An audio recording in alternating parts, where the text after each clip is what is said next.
Shalom, salam damai sejahtera saudaraku yang terkasih dalam Tuhan Yesus Kristus. Pagi ini saya ingin membagikan kebenaran firman Tuhan dengan tema cerdik seperti ular, tulus seperti merpati, yang terambil dari Matius pasal 10 ayatnya yang ke-16. Demikian bunyi firman Tuhan. Lihat, aku mengutus kamu seperti domba ke tengah-tengah serigala. Sebab itu hendaklah kamu cerdik seperti ular dan tulus seperti merpati. Saudaraku, Eli Cohen adalah seorang Yahudi kelahiran Mesir yang direkrut oleh Mossad, sebuah badan intelijen nasional milik Israel yang bertanggung jawab atas operasi intelijen luar negeri, kontraterorisme, dan pengumpulan informasi strategis.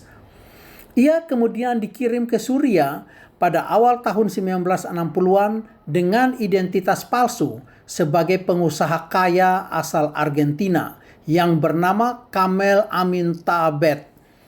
Dengan kecerdasan sosial luar biasa, Cohen berhasil menyusup ke lingkaran elit politik dan militer Suriah. Ia menjalin hubungan dekat dengan para jenderal, bahkan pernah diundang untuk menginspeksi langsung dataran tinggi Golan. Dalam salah satu momen paling cerdiknya, di mana Cohen mengusulkan agar tentara Suriah menanam pohon eukaliptus di sekitar bunker pertahanan mereka untuk memberi keteduhan bagi para prajurit tersebut. Tanpa mereka sadari, Cohen mengirimkan lokasi-lokasi pohon itu ke Israel. Sehingga saat perang 6 hari tahun 1967, Israel mampu untuk membombardir seluruh posisi strategis itu dengan sangat presisi berkat informasi dari sang mata-mata tersebut. Aksi Cohen berakhir tragis saat ia tertangkap dan dihukum gantung di Damaskus tahun 1965.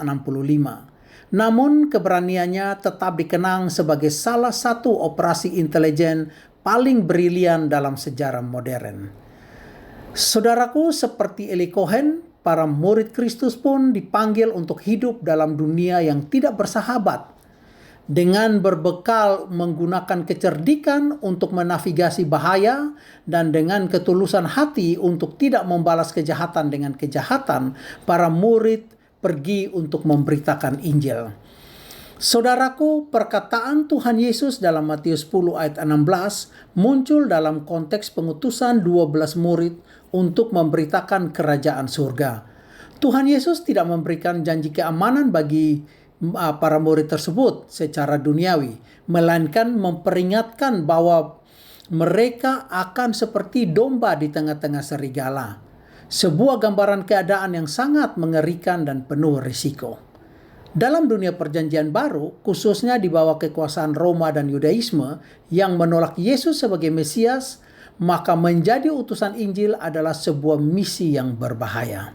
Saudaraku, melalui teks ini kita dapat melihat dua frasa kunci penting, yaitu pertama, frasa cerdik seperti ular dari frasa Yunani sophoi hos hoi opes. Saudaraku, kata sophoi berasal dari akar kata sophia yang berarti hikmat. Dalam konteks ini bukan hikmat duniawi yang penuh kecelicikan, tetapi kecerdikan yang penuh pertimbangan, kehati-hatian, mampu membaca situasi dan bersikap strategis. Saudaraku, ular dalam budaya timur dekat kuno sering dikaitkan dengan kecermatan, keheningan, dan kelangsungan hidup. Dalam kitab Kejadian pasal 3, ular digambarkan sebagai yang paling cerdik dari kata Ibrani arum dalam bentuk adjektiva yang berarti cerdik, licik, bijak, waspada, pintar. Namun Tuhan Yesus tidak menyuruh para muridnya untuk meniru sifat tipu daya ular tersebut, melainkan sifat kewaspadaan dan kebijaksanaannya yang harus ditiru. Kedua, frasa tulus seperti merpati dari frasa Yunani akeraioi hos hai peristerai. Kata akeraioi yang berarti murni, tidak tercampur, tanpa tipu daya, digunakan juga dalam Filipi 2 ayat 15 untuk menggambarkan orang percaya yang hidup bersih di tengah-tengah dunia yang bengkok ini. Saudaraku, Merpati melambangkan kemurnian, kedamaian, dan kesederhanaan. Hal ini mengacu pada integritas moral dan motivasi yang bersih. Melalui teks ini, saudaraku, Tuhan Yesus menuntut sebuah kesatuan paradoksal antara kecerdikan dan ketulusan, di mana seorang murid meskipun cerdik namun tidak licik, dan begitu juga harus tulus namun tidak naif dan mudah dibodohi oleh dunia yang munafik ini. Jadi saudaraku, prinsip cerdik seperti ular dan tulus seperti merpati yang diajarkan oleh Tuhan Yesus untuk diterapkan itu bertujuan agar para murid tidak terperangkap oleh sistem dunia yang jahat dan kejam, penuh tipu muslihat, sehingga para murid tetap berdiri teguh dalam prinsip kebenaran Allah dengan tidak kehilangan kasih dan kebenaran yang sejati itu.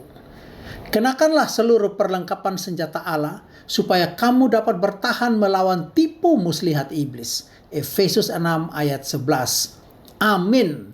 Semangat pagi dan selamat beraktivitas di hari baru yang penuh berkat ini. Tuhan Yesus memberkati.